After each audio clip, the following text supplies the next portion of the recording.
Vous écoutez le Single Cast, l'émission qui parle de rhum sans gueule de bois, toutes les 2 semaines sur iTunes et Spotify. Bonsoir mesdames et messieurs et bienvenue dans ce nouveau Single Cast, l'émission qui parle de rhum sans gueule de bois. Nous sommes au complet aujourd'hui car avec moi il y a Géry Gitani. Bonsoir Géry, comment vas-tu ? Ça fait longtemps. Ouais, ça fait deux émissions que j'ai loupées, désolé, mais voilà. Donc toutes les 2 semaines, ça fait un mois. Ça fait un mois qu'on t'a pas vu, voilà, c'est ça. Ça va, tout va bien. On a... ce soir ? Comment ? Tu n'as pas aquaponé ce soir ? Non, j'ai fini le repas, le dîner est prêt, mais malheureusement je dînerai après, hein, tu vois. Mais ça va. Alors justement, vous l'avez entendu, il y a Christine Lambert qui était avec nous ce soir également. Christine, comment vas-tu ? Elle va bien. Ça va, elle va bien, elle est en forme. Et notre cher Laurent Cuvier, l'homme à la poussette. Bonsoir Laurent. Coucou. Et bien ça évidemment... va. Une grande dent parce que tu me demandes pas, parce que tu t'en fous, mais ça va. Mais c'est parce que je t'ai déjà demandé tout à l'heure en fait. Mais oui, effectivement, comment vas-tu ? Super. Parfait, ça me réjouit. Et puis, en direct de notre chère Belgique, notre cher Roger Caroni. Bonsoir Roger. Bonsoir, le Belge va très bien aussi. Alors, merci je pense pour que... lui. Il faut dire ce qui est quand même, je pense que grâce à ton accent, tu fais pas mal l'image de l'émission, on voit ça dans les commentaires, etc. Ou bien quand on nous parle, notamment sur le compte Instagram, n'hésitez pas à nous suivre sur Instagram d'ailleurs, le Singlecast, on nous parle souvent, Roger avec son accent, c'est génial, il nous fait rire et tout, donc c'est plutôt bien, continue comme ça. Je vois pas de quel accent vous parlez en fait. Exactement celui-là. Il n'y a pas que toi qui as un accent en plus. Hein, ah ouais, c'est qu'il est plus beau. Mais bon, apparemment, l'accent belge, ça passe mieux. C'est le nom. Alors, ce soir, on va parler sujet un peu complexe, on va dire, sujet très subjectif. On va parler de rhum de débutants et rhum d'experts. Voilà, qu'est-ce que c'est ? Ça peut partir dans tous les sens, on n'en sait encore trop rien, mais on va voir. Mais avant ça, on va quand même donner l'occasion à Roger de nous faire sa petite rubrique de news. Quelles sont les nouveautés, Roger ? On t'écoute. Alors, dans les news, il y en avait un petit peu moins que les autres fois, on a quand même trouvé quelques-unes. Savannah qui nous revient avec 4 nouveaux single casques. Donc il y aura 2 grands arômes, un traditionnel et un agricole. La collection est dénommée Wild Island. Et il y aura aussi en plus le batch 2 du créole, brut de Colonne, ainsi que 3 ou 4 unshared casques pour la France, la Belgique, et je pense l'île de la Réunion. Donc je pense que c'est 3. Je ne suis pas sûr qu'il y en a en allemand cette année. L'année passée, il y en a eu en Allemagne, mais pas cette année, je pense. Je ne sais pas si vous avez goûté, mais franchement, c'est bien fait. Donc, pas encore, non ? Ben voilà. Biel, qui nous vient avec un brut de fût 2013, qui est proposé par l'univers de la Guldive. Donc il y a 230 bouteilles, et ça coûtera plus ou moins 120 €. Donc c'est un brut de fût. Caroni est revenu avec... Caroni est venu et est parti directement avec la série 4 des Employees, donc ça a duré plus ou moins 4 minutes en Italie et 3 minutes en France. Donc voilà, il fallait être là et il fallait avoir l'argent. Donc ça fait déjà deux choses qui ne sont pas toujours simples à voir, mais bon. La Martinique avec A1710 qui va nous proposer un nouveau rhum blanc, Bête à feu. Donc ça titre 50,9%, c'est principalement... prévu pour les tiponches, je pense. Ça va être un petit peu dans le même acabit, à mon avis, que le Diamond Rocks, qui est un petit peu prévu aussi pour la mixo et les tiponches, je pense. Géry l'a déjà goûté, apparemment, c'est bon. Voilà. Moba, les rhums sud-africains, nous propose un nouveau rhum. Donc, ça s'appellera le Bushfire. Donc, c'est un rhum ambré, et comme expliqué sur la petite plaquette, c'est un rhum ambré exposé durant son vieillissement à des morceaux d'acacia Saint-Domingue ou de sickle bush, qui est un bois très aromatique utilisé pour les barbecues. Bon, voilà, c'est spécial. Alors, je ne sais pas si c'est filtré sur du bois ou si c'est des copeaux tapés dans un fût ou quoi. Mais apparemment, c'est un ambré, c'est pas un fût. Vous l'avez goûté ? Ouais. Moi, j'ai pas goûté. Non. Ça a vraiment le goût du barbecue. Ouais. Ouais. Ah bah, c'est marrant parce que comme d'habitude chez eux, c'est du pur jus. Ouais. Donc il y a ce mélange, un peu de pur jus qui est quand même un peu là, mais vraiment de barbecue, quoi. Comme dit Jerry, t'as la fumée, t'as la sauce barbecue, c'est très étrange. Ouais, ça doit être bizarre comme truc. Ouais. Et du coup, c'est plutôt C'est plutôt jeune alors. C'est pas un rhum vieux, c'est un ambré. Ouais. Okay. En parlant de rhum plus vieux, Dictador qui nous revient avec des millésimes 77 et 79 à des prix complètement loufoques pour des gens dont personne n'a toujours vu la distillerie, mais apparemment ils ont des vieux fûts. Donc voilà, c'était la petite news un peu what the fuck de la soirée. Le côté sur Dictador, c'est qu'il n'y aura plus les filles en latex. Hein. Ah ouais, ça c'est des choses qui arrivent. Ce sera quoi à la place? Peut-être Toi en latex. Peut-être qu'on pourra se concentrer sur ce qu'ils proposent du coup. Ouais. Après, ouais, bon, à voir quoi. Ouais. Et Rhum Nation, on parle pas souvent de Panama de 18 ans réduit à 40%, donc ils sortent souvent Panama dans la belle carafe un peu allongée. Ils nous sortent un Enmore 2002 à 59% et enfin un très vieux Jamaïcain de 25 ans d'âge. Donc il s'agirait d'un blend de Money Musk 91, de Hamden 92 et de Long Pond 85-86. Sans précision sur la nature de fût. Il y a un peu d'Oloroso pour le Money Musk et de Bourbon pour l'Hamden, mais on ne sait pas trop pour le Long Pond. Et là, c'est disponible, là, maintenant. Et enfin, toute dernière news qui est parue aujourd'hui, HBS, donc l'habitation Bon Secours. Bon séjour. Voilà, ça revient. Sort son premier... oui, c'est ça, quoi. Sort son premier rhum blanc. Donc c'est un rhum blanc à 55% qui sera disponible là, maintenant, tout de suite. Et tout le monde se fout de ma gueule parce que j'ai merdé. C'est des choses qui arrivent, hein, les gars. Voilà pour les news. J'ai une question. Ici. Attends, moi j'ai une question pour Roger quand même. C'est ça que t'appelles pas beaucoup de news, juste? Ah oui, vous voyez, il y en a quelques-unes que les gens connaissaient déjà, à mon avis. Donc, tu vois, c'est le rappel. J'avais l'impression qu'il y avait le double de d'habitude, au fait. Ouais, c'est ça. D'habitude, mais ouais, c'est ça. C'est comme je savais que Jerry allait parler pendant 2 heures, vu qu'il revient, je me suis dit, il faut quand même en placer quelques-unes avant, quoi. Alors, justement, on va enchaîner sur le sujet du jour. Donc, rhum de débutant versus rhum d'expert, qu'est-ce que c'est, etc. De quoi on parle? C'est quoi un rhum de débutant? Je pense... Avant ça, Jerry, pour toi, qui côtoie beaucoup de clients, notamment via ta profession actuelle, c'est quoi pour toi un débutant et comment est-ce que tu fais la différence entre un débutant et un expert? Enfin, un expert entre guillemets. Voilà. Juste, on parle de rhum? Non, pour l'instant, on parle des gens. On parle des gens d'abord et on parlera du rhum après. Très bien. Non, mais alors, pour moi, c'est assez simple en fait. Pour moi, expert, tu es expert parce que tu as étudié le sujet, parce que tu as beaucoup fait de recherche, tu as côtoyé des gens qui produisent, tu t'es beaucoup investi dans les différents process, etc. Mais moi, quand un client vient et que je lui fais goûter quelque chose et qu'il me dit « je ne suis pas expert », je lui dis « mais c'est pas grave ». C'est pas du tout grave parce que ce qui compte, c'est votre goût. L'expertise n'a rien à voir avec le goût. Parce que le goût, il n'est pas défini. On ne peut pas définir un goût. Chacun a un goût différent en fonction de son âge, en fonction de ses habitudes, de son histoire, de ses habitudes d'alimentation, etc.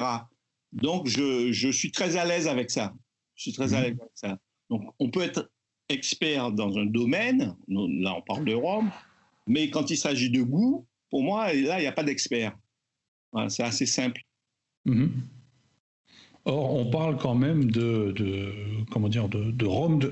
En fait, je pense qu'on parle plus de rhum de débutant et qu'après, le terme rhum d'expert, en fait, est dévié de ça. Mais on va plus parler... Alors ça m'amène à une question suivante. Pour compléter sur les débutants, effectivement, il y a plusieurs types de débutants. Parce qu'on peut débuter de rien du tout, c'est-à-dire qu'on a divers types de débutants.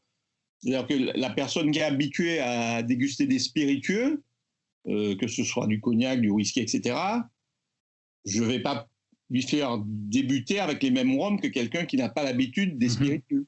Tu vois, il y a quand même c'est assez large, en fait. Ouais.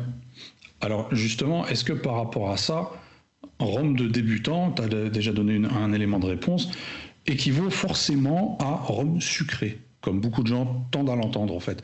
C'est-à-dire, alors je ne sais pas, Christine pourra peut-être nous dire comment ça se passe dans le whisky, parce que dans le whisky on a beaucoup moins, voire pas de produits sucrés. Or, beaucoup de gens démarrent dans le rhum ou arrivent dans le secteur du rhum via des liqueurs, des rhums arrangés, des trucs plus édulcorés peut-être. Dans le whisky, ça se passe comment quand des gens qui démarrent dans le whisky démarrent par quel profil de produit généralement?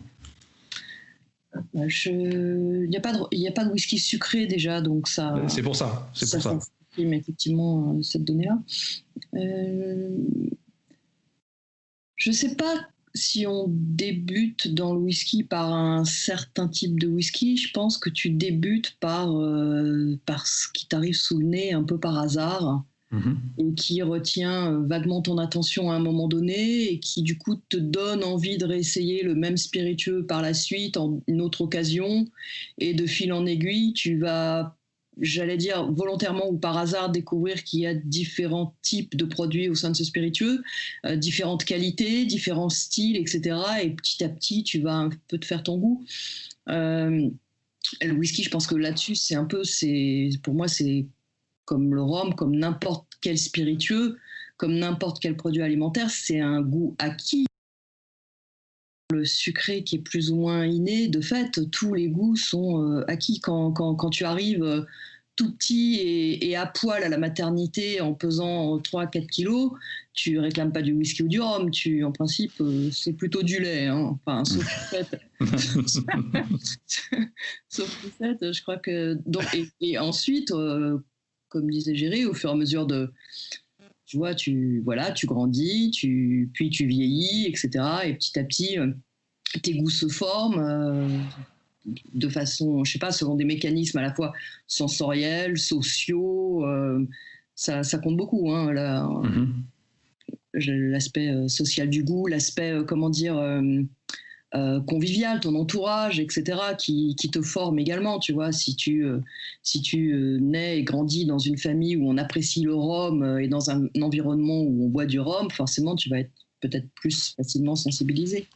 L'aspect culturel qui se rajoute. Voilà. Ouais. Et donc, ton goût se forme, puis il évolue, hein, tu sais. Enfin, bon. Ce qu'on peut dire d'une façon générale, c'est que c'est vrai que souvent, les gens commencent par ce qu'on va appeler des choses faciles, hein, des choses faciles, c'est-à-dire qu'il y a un goût qui est assez universel, qui va plaire au plus grand nombre. Beaucoup de gens commencent par cela, que ce soit dans le whisky, dans le vin ou dans les rhums. La plupart du temps, ça dépend où on se trouve, dans quel milieu, comme disait Christine, dans quel milieu on est, etc., et d'où on vient. Oui, et dans ce que tu peux trouver facilement aussi. J'ai parlé rhum agricole. Et c'est vrai qu'il y a des gens qui ont commencé par des rhums beaucoup plus sucrés et parce qu'ils ne connaissaient pas autre chose. Et puis, ils ont évolué. Ils n'empêchent pas de continuer à apprécier certaines choses. C'est clair. Par rapport à ce que tu peux trouver tout près de chez toi, si tu dis, tiens, je vais acheter un rhum, par exemple en Belgique, si tu veux un rhum, tu vas peut-être pas directement aller chez un caviste, tu vas peut-être te dire aller voir dans une grande surface. Ben oui, tu vas te retrouver avec des trucs qui sont pas du tout les mêmes que si tu es martiniquais, que tu as envie de goûter un rhum et que tu vas en grande surface.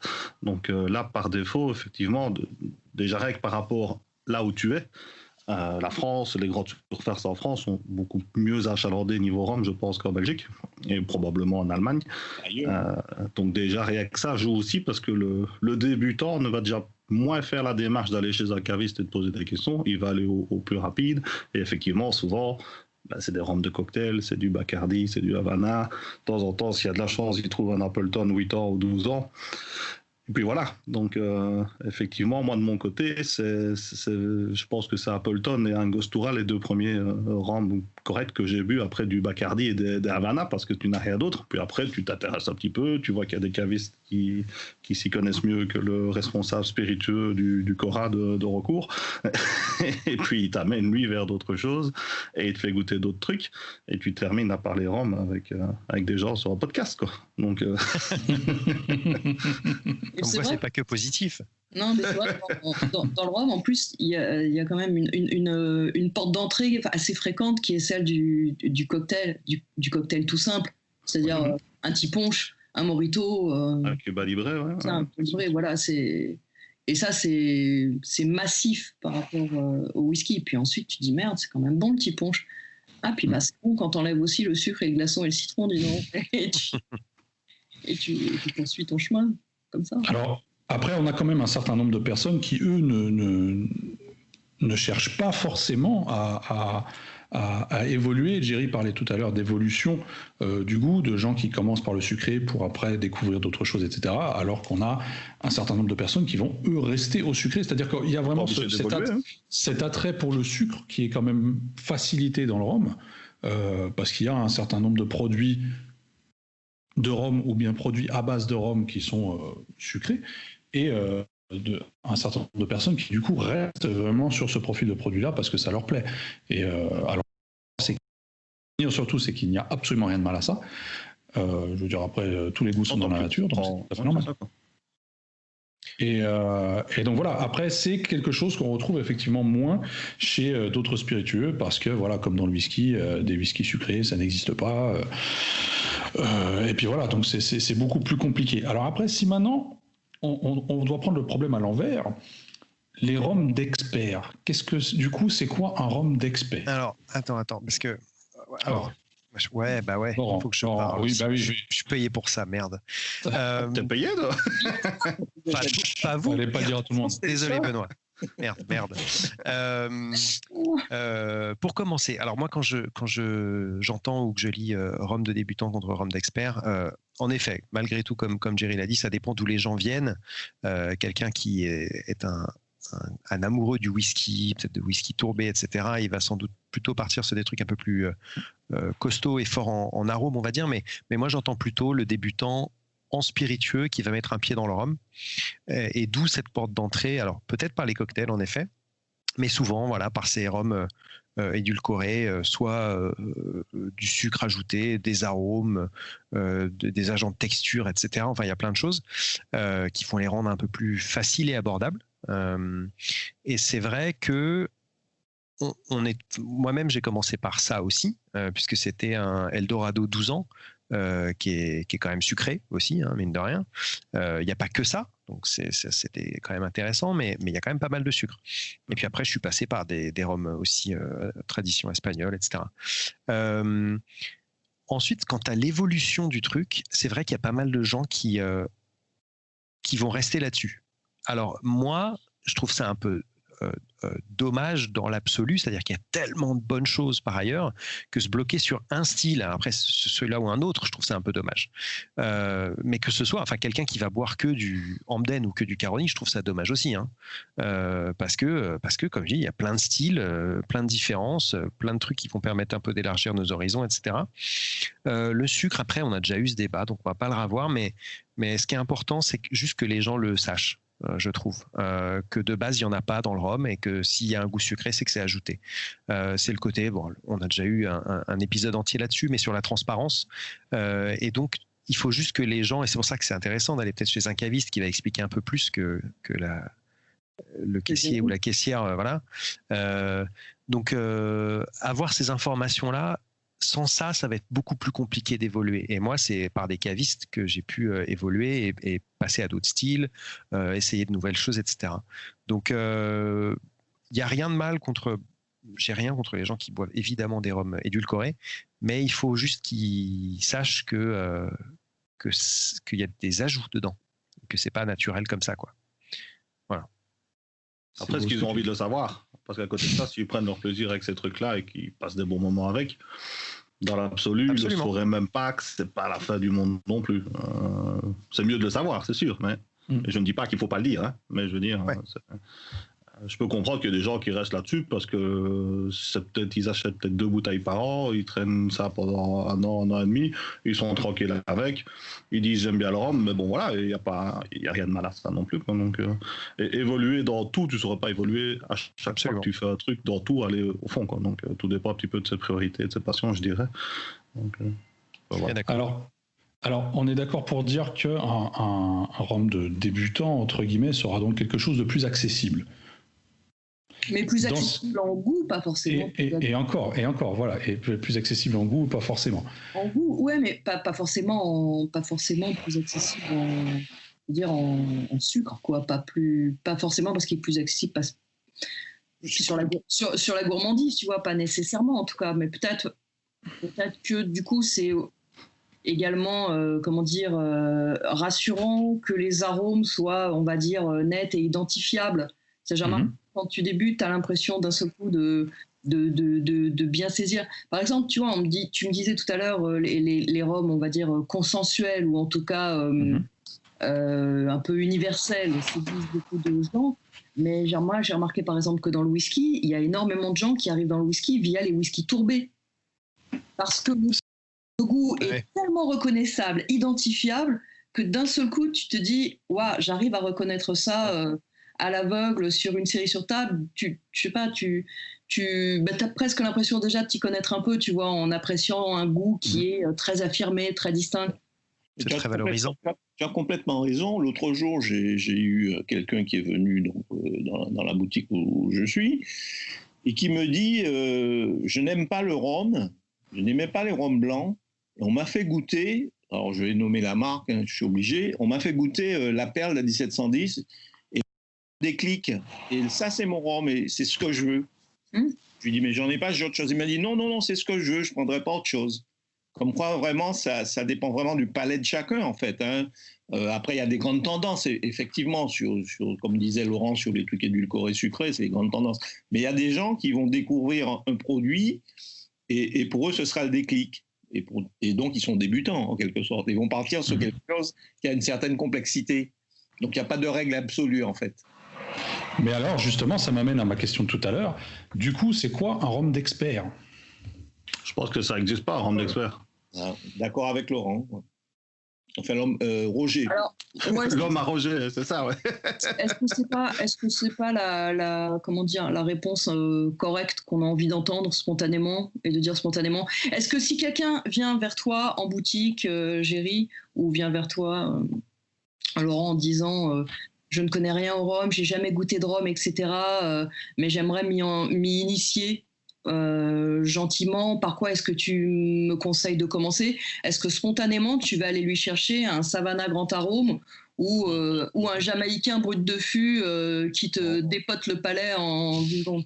Non, moi, en ce qui me concerne, je vais d'abord lui expliquer... tu vas pas démarrer avec ça, t'es d'accord? Non, mais je vais d'abord lui expliquer. Donc, il y a bien des rhums d'experts, ou en tout cas... Je pense que le terme expert est mal choisi, en fait. Des rhums de pas débutants. Plutôt des rhums d'initiés plutôt que des rhums d'experts. D'initiation et ensuite des rhums, on va dire, je sais pas.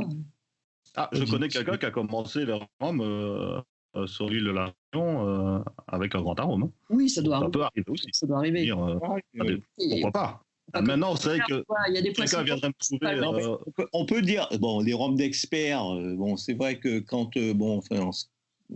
vous êtes tous pratiquement des dégustateurs professionnels ou semi-professionnels, on va dans des concours, donc là on peut parler d'expertise, mais on peut dire que rhum d'expert, ça veut rien dire, comme disait Roger, pardon, parce que, pour répondre à Christine, moi, quand quelqu'un vient qui connaît rien, déjà je vais lui expliquer les différents types de rhum, et puis je vais lui faire goûter les différents styles de rhum, et c'est ses goûts qu'ils vont choisir. Alors je vais lui expliquer effectivement les différences, s'il y a des ajouts, etc., mais in fine, ce sera son goût qui va décider, mais en connaissance de cause. Et moi, ce que je trouve intéressant, alors en effet, expert, c'est sans doute pas le bon terme, mais c'est plus rhum de quelqu'un qui a déjà une expérience. De connaisseur. Ouais, c'est ça. On va dire. D'initié, de connaisseur, d'amateur. Enfin, d'initiation et d'initié. Ouais. On pourrait dire ça. Et moi, j'ai fait pas mal, alors ça remonte un peu maintenant, mais j'ai fait pas mal de soirées à une époque à la maison avec des amis qui n'y connaissaient pas grand-chose en rhum, voire en spiritueux tout court. Et je leur faisais des line-up assez variés, alors peut-être 6-7 bouteilles, on va dire, et pour essayer des petites quantités de Géry, rassure-toi à chaque fois. À la paille, ouais. Et donc sur un style, enfin je voulais montrer un petit peu l'éventail, quoi. Donc il y allait sans doute avoir un ou deux blancs, un agricole et peut-être un jamaïcain, et puis après des vieux, et sur les vieux il y avait au moins, je sais pas, on va dire un martiniquais, un barbade, un jamaïcain, et puis peut-être un caroni, et puis peut-être Demerara, enfin bref, voilà. J'essayais de faire un petit peu un éventail comme ça. Pas d'espagnol. Alors, j'en ai plus. Du coup, je peux pas les faire goûter. Mais à une époque, j'en avais. Donc, il se peut qu'il y en ait eu dans mes line-up. Et très souvent, ce qui me surprenait, parce que je demandais un petit peu aux gens, alors sans vouloir être trop relou, mais même je pense qu'ils m'ont pris un peu pour un casse-pied, mais de faire un peu un ordre de préférence dans ce qu'ils avaient dégusté, ce qui me fait permettre de faire des petits classements, moi, en me disant, tiens, c'est celui-là qui a plutôt plu, etc. Et des fois, je me retrouvais avec des vraies grosses surprises. C'est-à-dire que quand tu as je sais pas moi, un Enmore 95, qui est quand même un truc à 90 degrés, qui est quand même un truc assez boisé, qui n'est pas forcément le plus facile, qui se retrouve en tête du classement, tu fais ah d'accord, ouais, quand même, c'est pas le petit machin, je sais pas moi, un petit Foursquare à 45 degrés qui l'emporte forcément, quoi. Donc voilà, faut se méfier. Et je pense que, comme dit Jerry, ce qui est extrêmement important, et c'est comme ça que moi j'ai appris beaucoup, c'est en dégustation. C'est-à-dire que, chez un caviste, j'ai passé beaucoup de temps chez Christian Montaguer, beaucoup de temps chez Arôme. C'est vraiment là où je me suis fait le palais. Et du coup, le fait qu'il puisse faire goûter à chaque fois, sans ça, tu n'y arrives pas et tu n'arrives pas à te construire ton goût, à évoluer tellement. Et du coup, voilà, c'est vraiment à la dégustation où, quand on a plusieurs, tu peux comparer, où là, tu dis, ça me plaît, ça j'aime bien, ça j'aime pas. Et peut-être que d'ailleurs, 2 ans plus tard, ça va être ton goût et que tu vas arriver là-dessus. Enfin, il y a une évolution extrêmement importante, quoi. Et souvent avec des trucs vraiment qui combattent les idées reçues. En tout cas, c'est mon expérience, quoi. Mais c'est pour ça, en fait, que sur le terme expert, je retiendrai plutôt cet expert ou initié, en tout cas, cette définition-là, plutôt que celle de Jerry. C'est pas celui qui a, pour moi, une connaissance du rhum, de ses typologies, de ses modes de fabrication, etc. Mais quelqu'un qui a une expertise ou une expérience, plus exactement, de la dégustation, ce qui n'est pas la même chose. Ce qui n'est pas la même chose du tout. Quelqu'un qui a l'habitude de déguster énormément de spiritueux, pas forcément du rhum d'ailleurs, mais qui a l'habitude de boire des cognacs, des armagnacs, des whisky, qui a une habitude de la dégustation, ou même d'ailleurs de la dégustation en alimentaire, par exemple quelqu'un qui est un fanatique de fromage, ou un fanatique de bière, ou quelque chose comme ça, il a un palais déjà un petit peu exercé, et ça change énormément la donne dans l'initiation. Parce que comme le faisait remarquer Laurent Lapoussette, tu commences avec quelque chose et ensuite, au gré des dégustations chez les cavistes qui débouchent les bouteilles, mais ces mecs-là, il faut leur rouler des pelles et tu vois. Oh non. Eux qui te... Non, pas. Mais ces gens-là, vraiment, ce sont eux qui, effectivement, contribuent à éduquer ton palais avec générosité, on va dire. Moi, Jerry a toujours refusé que je lui roule les pelles, je veux dire. Tu demandes à Christian, vous coupez cette partie. Cela ne nous regarde pas. Bon. Ok, alors j'ai une petite dernière question sur ce sujet. C'est quand on a ce genre d'initié devant soi, ou ce genre d'expert, est-ce que forcément, d'emblée, on doit pouvoir suivre leurs conseils, ou est-ce qu'il faut quand même être méfiant, justement, de par le fait que mon goût n'est pas forcément comparable au sien? C'est clairement ça, tous les goûts sont différents. Moi, si quelqu'un me demande un truc... Oui, mais si la personne s'y connaît. Même si mais c'est pas parce que tu t'y connais qu'il a des bons goûts par rapport au tien, tu vois. Voilà, chacun son goût. Même si la personne s'y connaît, d'ailleurs, à ce sujet, le goût n'a pas été défini. La définition du goût dans les spiritueux, ça n'existe pas. Il y a même un arrêt de la Cour internationale de justice là-dessus, puisque tu ne peux pas définir un goût d'un produit, puisque chacun aura une perception différente du goût. Donc juridiquement, ça n'a pas été défini. Ça empêche, ça ne veut pas dire qu'il y a des tendances, qu'il y a des qui sont universelles, mais comme tu ne peux pas définir le goût d'un produit, ce n'est pas définissable. Juridiquement, ce n'est pas définissable. Chacun ayant ses propres goûts, tu n'es pas obligé de suivre les goûts d'un expert, entre guillemets.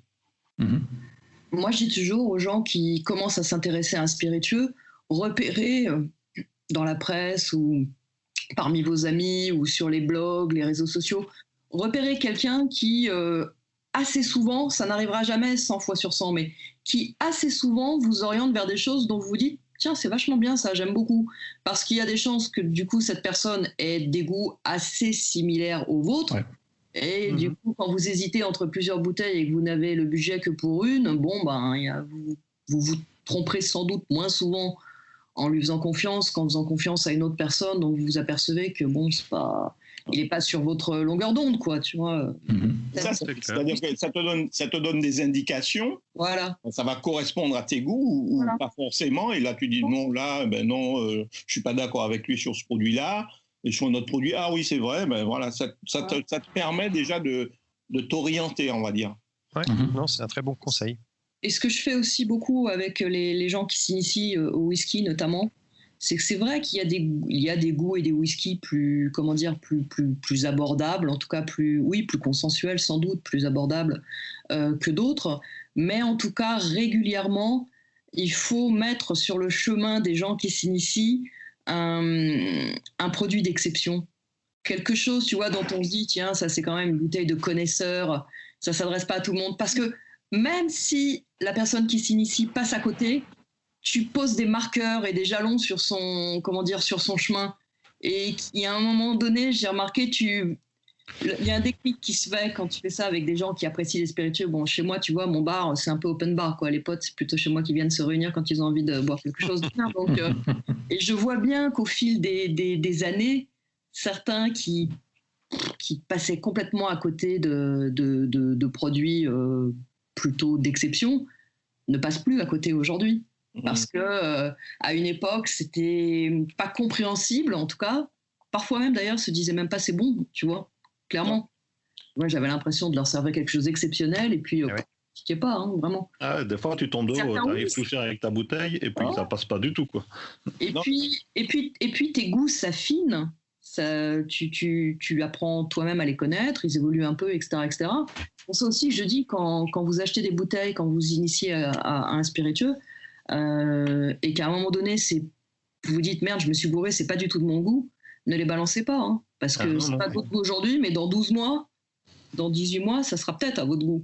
C'est vrai, je suis d'accord avec Christine quand tu dis qu'il faut mettre un produit d'exception dans la dégustation. Régulièrement. Parce que les gens, même s'ils ne se rendent pas compte, ils trouvent qu'il y a quelque chose, ils trouvent qu'il y a une différence, ils se disent tiens, effectivement, il y a quelque chose qui se passe. Ça ne veut pas dire qu'ils aiment, mais ils sentent qu'il y a une différence. Et ça, c'est un peu le côté chef-d'œuvre dans n'importe quel. Enfin, par exemple, dans un film, tu peux regarder un film qui est qualifié de chef-d'œuvre ou en tout cas qui a vraiment quelque chose de spécial. Et c'est pas pour autant que tu vas l'aimer, le film. Mais il va susciter une émotion particulière. Tu vas t'en rappeler. Il y a quelque chose qui va être comme ça marquant. Et je pense qu'en effet, avec les spiritueux, c'est pareil. Sur le côté mettre un petit peu des œuvres d'art sur le chemin des gens, clairement, moi, ça m'a aidé parce que j'ai des moments comme ça dont je me rappelle. Où précisément, un caviste me dit « Ah tiens, goûte ça ».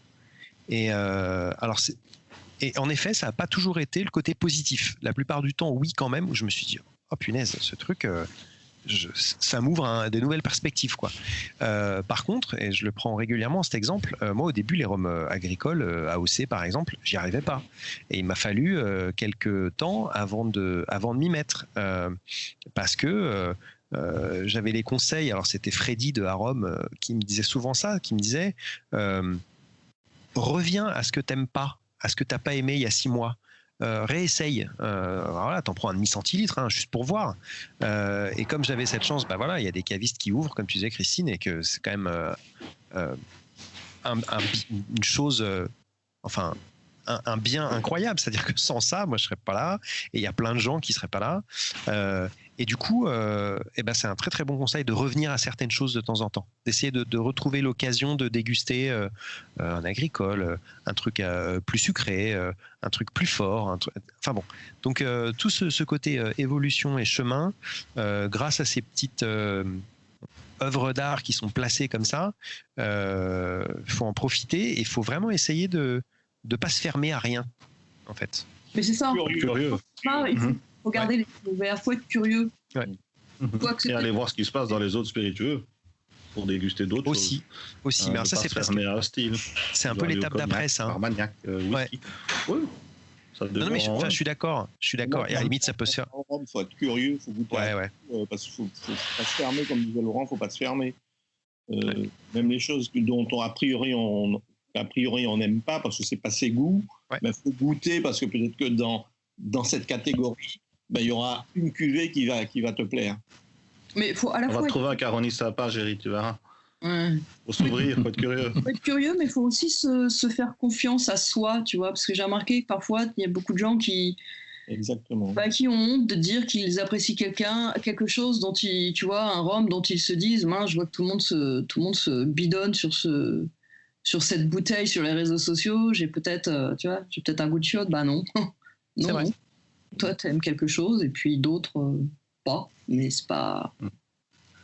Ça bouge, c'est pas. C'est vrai que, mais je suis d'accord avec toi, c'est pas forcément facile parce que il y a la brigade du bon goût qui risque de te sauter sur le rable, mais absolument, je suis tout à fait d'accord avec toi. Où faut pas se démonter pour autant. Enfin, comme disait Géry, le goût, c'est pas quelque chose d'absolu, quoi.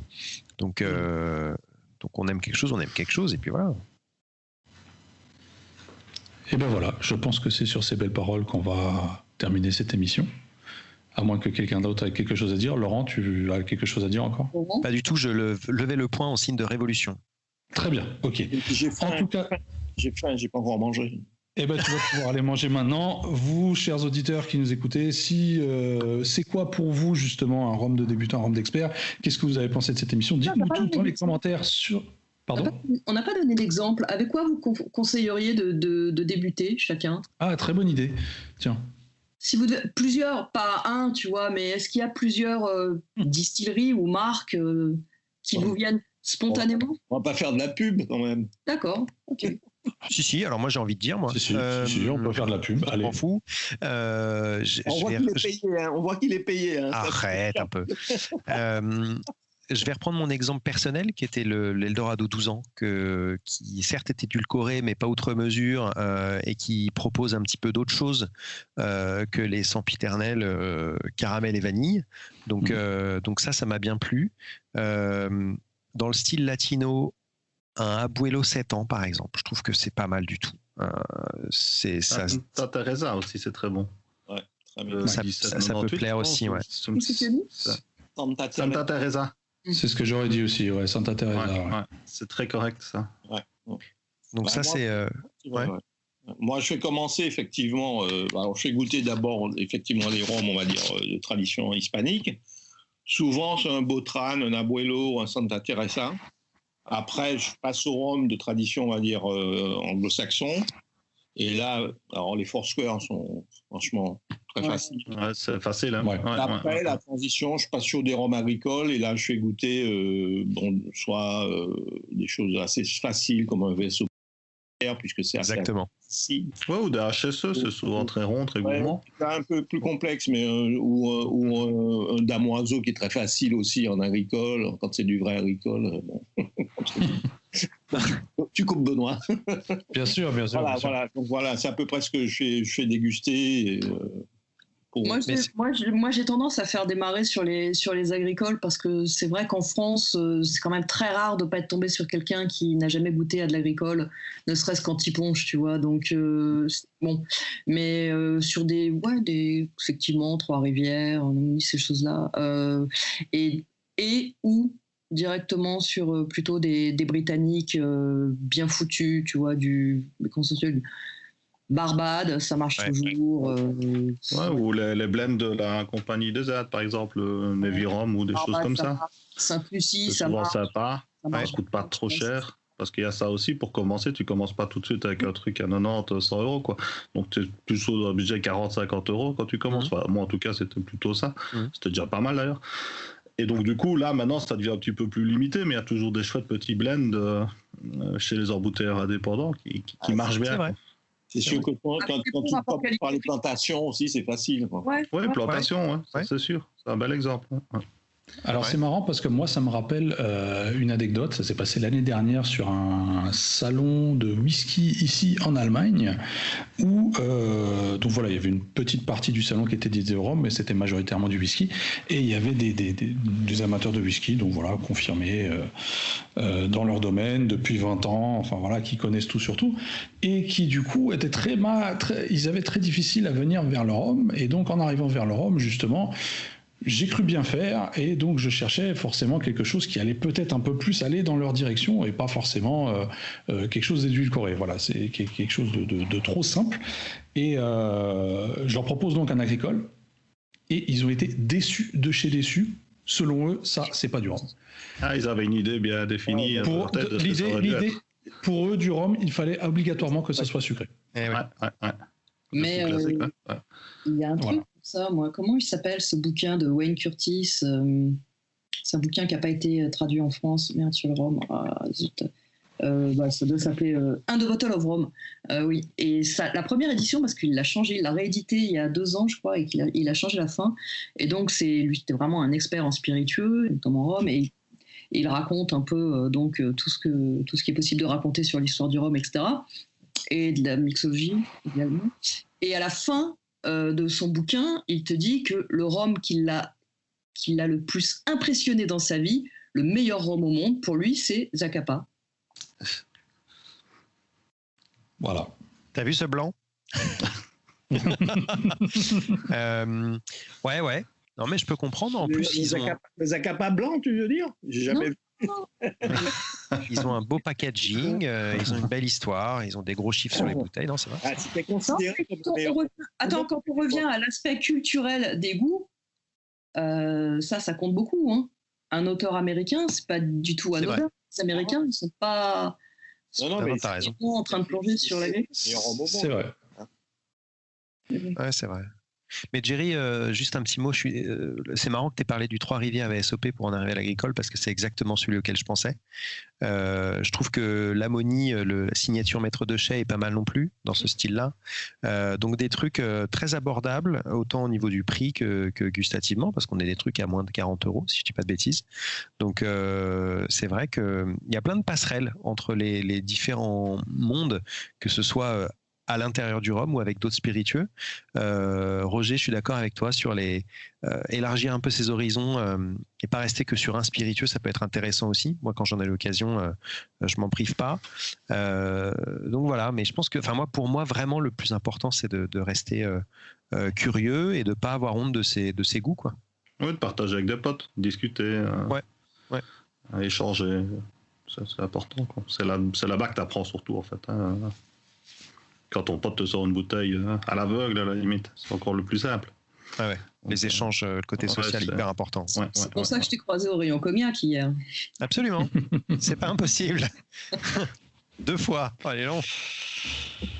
Et voilà. Bon, notre cher Jerry est affamé, donc je pense qu'on va en rester là pour aujourd'hui. En tout cas, n'hésitez pas à nous donner votre avis dans les commentaires, que ce soit sur Facebook ou sur Instagram, et puis surtout d'écouter l'émission et de la partager avec vos amis sur Spotify, iTunes et YouTube. Sinon, nous, on se retrouve dans 2 semaines pour un autre sujet passionnant, j'en suis certain. Et puis, je vous souhaite une bonne fin de soirée. Bonne soirée à tous. Merci, bonne soirée. À la prochaine. Vous venez d'écouter le Single Cast, l'émission qui parle de rhum sans gueule de bois. Toutes les 2 semaines sur iTunes et Spotify.